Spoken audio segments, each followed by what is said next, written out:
None opposed, motion carries. Move to item number 8, and I believe we're going to hold that one. We're going to have... Yeah, I got to explain to you that Telecom, been talking back and forth with them all week. We're waiting on the signed agreement from American Tower. It's apparently in the mail. We haven't got it to be able to bring forward tonight, so the attorney recommends that we hold it until the next meeting. And that'd be Sophie, not me. Yep. All right, so we're past item number 8. Item number 9 is discussion and/or action on purchasing electronic message boards for traffic control expended from 2021 CO bonds. This is something that staff has been looking at. Gordon, Police Chief, you want to come up here and talk about the message boards a little bit? Sure. And the advantage there are to the city. I don't know if y'all noticed, we had borrowed one from Westward, had it up on the boulevard, and it's kind of pretty handy because it records all the vehicles that pass it, tells you the speed, you can get the averages.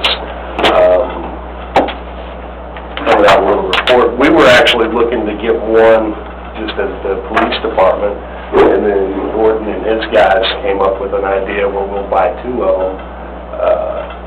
The city will be able to use them as signboards, and then we can use them as anytime anybody complains of speeders on a street, so that there's a bunch of speeders, we'd be able to move that sign over there, and it'll record speed. It's got red and blue flashing strobe lights, so if they exceed the speed limit, it'll flash and let them know. And on top of that, it'll record it. Cool. Yeah, it keeps, look, here's give y'all, it's a little report that the one that we borrowed from Westworth. It's pretty handy.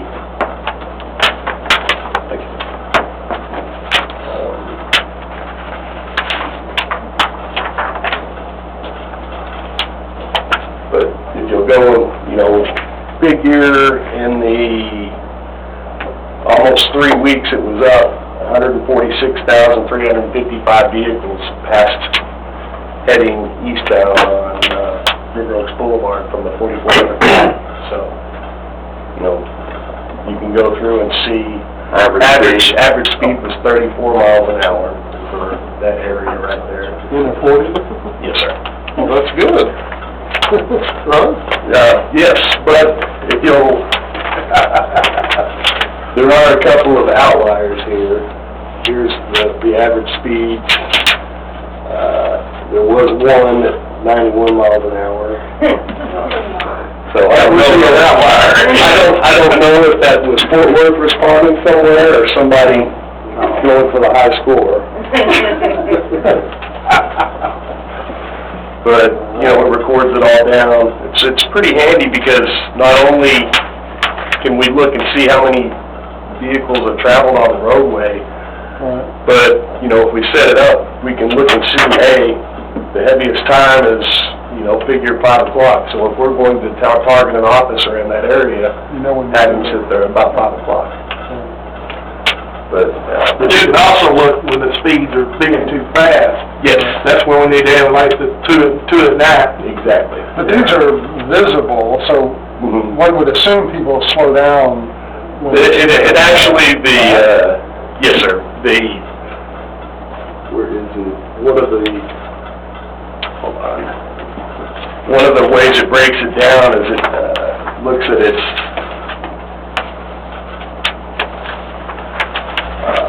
trying to see which one it was.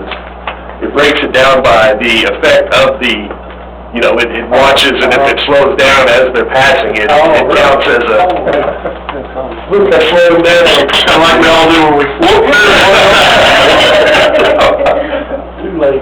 But if that's something, we've got some money from our seizure fund, if that's something we could expend possibly. And so this really isn't driven by the street racing incident. Well, it kind of was, as a way to address, But, the huge thing is the street racer doesn't care. right, It might detect street racing that's going on that you're not aware of. right. That would be the only, it's not going to deter them from doing it. So the big one for us is we do get quite often, people will say somebody lives on Merritt, and they said, people are burning up and down Merritt all the time. And we'll send an officer out there for a day or two, and they usually come up dry. If we had one of these where we could sit out on Merritt, and we would know exactly how many vehicles went up and down Merritt and how fast they were going. Can't we just keep borrowing Westworths? I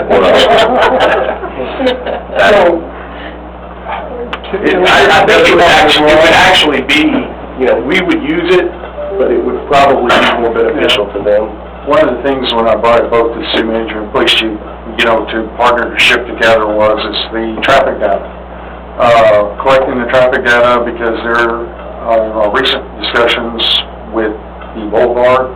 There's a lot of concerns about the traffic projections that NETCOG has done, and they're talking about doing new ones and different things. This would secure, we could provide traffic data on any one of our main thoroughfares for that and move it around, as Chief said. And that on the boulevards, we had to rent 2 on Roberts Cutoff during our road construction project, and that rental fee was very expensive. I don't have the total number in front of me. It's $100 a day for 2 of them. So you're not using them on Merritt and... No, because we're on more of a residential, but we are planning on Long Street. We have to use them down on Long Street due to the fact of that curve and that issue down through there. But I guess my point was gonna be, once Robert's Cutoff's done, we still have a little bit to do, but... Correct. We don't have a lot of thoroughfares, left. We're mainly residential streets. Yes, sir, but then we also have a lot of new things happening for us on the event side. You have your new events that you want to start doing, the Christmas events and any other thing. And then I want to back up to that bad word, that pandemic. We can put these out there and incorporate a message. We already have the sign out front, but then we could put these on both sides of the boulevard. I'm personally a little skeptical about 2 of them. It would seem to me, unless we get a discount for buying 2 at once, which if we haven't asked, we should ask, that it would make more sense to go with 1 and test it out, because it just seems like it's a thing maybe we wouldn't use as often as we might think we would. But if you're here saying you've thought about it and you think we're going to be deployed 2 of them, it's just, at budget time, $20,000 is a lot of money, when we're trying to... That's why when I brought the idea up, since we're paying rental fees already out of the bond for these, We did for Robert's Cutoff. For Robert's Cutoff. And so, I see that. They're almost paid for 1 right there. I guess The seizure fund, that's a limited fund anyway, that's not in our general budget anyway. Correct. It has enough for... Yeah, 16,000 in it. I thought You said that, in here it says 9.5. Yeah, we got the check from them just this last week. So we have 16,000. We have 16,000. And then we can continue using that to reimburse the bonds, is what it says here? Yeah. So, over time, it would... The chief is up to reimbursing that. Over time, it would replenish. And in 7 months, depending on, Long Street's we're gonna have to have them on loan. Okay. That within 7 months, you'll pay for what we're paying in rental fees. You will have paid for it. My recommendation was the partnership, but not to drain their fund, because, they have a lot more than us. what else do we use that fund for? Yes. That we're Absolutely nothing, it's just... Oh. That was a good sales job. No, that was a good sales job. Yeah, you prohibitive, Hey, How about saving your money? Don't walk off, these things are secured somehow? the one that we borrowed